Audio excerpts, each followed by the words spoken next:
ହାଏ hello good morning ସମସ୍ତଙ୍କୁ। ତା ପୁଅର ଫରମାଇଶରୁ ଆଜି ବନିଲା ସ୍ୟାଣ୍ଡୱିଚ୍।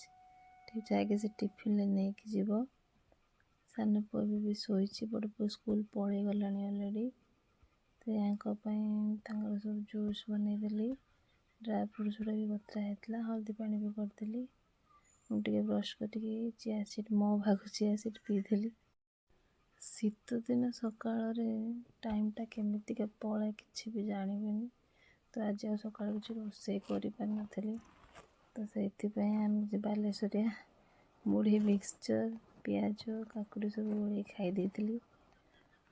ମୋ ମନ୍ଦାର ଗଛରେ ଆଜି ରେଡ଼୍ କଲର୍ ଫୁଲଟେ ଫୁଟିଲା, ବହୁତ ବଢ଼ିଆ ଦେଖାହେଉଥିଲା। ଆଜି ସାନ ନଣନ୍ଦ ଆସିଥିଲେ, ଯେହେତୁ କାଲି ଶାଶୁ ଏକା ଯିବେ ଅଯୋଧ୍ୟା ବୁଲିବା ପାଇଁ, ସେ ସପିଂ କରିବା ପାଇଁ ଆସିଥିଲେ, ତ ଆମ ଘରକୁ ବି ଆସିଥିଲେ।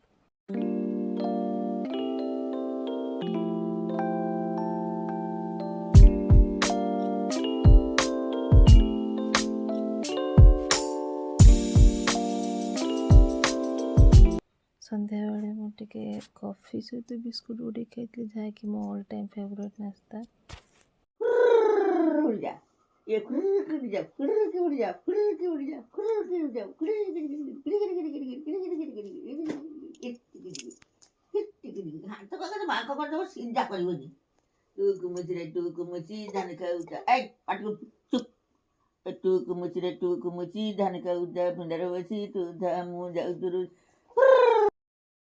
ତ ଶାଶୁ ତାକୁ ଯେତେ ଶୋଇବା ପାଇଁ ଚେଷ୍ଟା କଲେ ଜମା ଶୋଇଲାନି।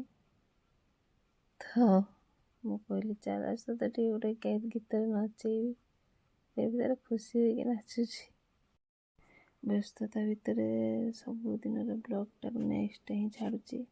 ବଟ୍ ଆଜି ଟିକେ ଫ୍ରି ଥିଲି, ତ ଭାବିଲି ଆଜି ହିଁ ଛାଡ଼ିଦେବି। ତ ଆଜି ପାଇଁ ଏତିକି। ବାଏ ସମସ୍ତଙ୍କୁ, ଗୁଡ୍ ନାଇଟ୍।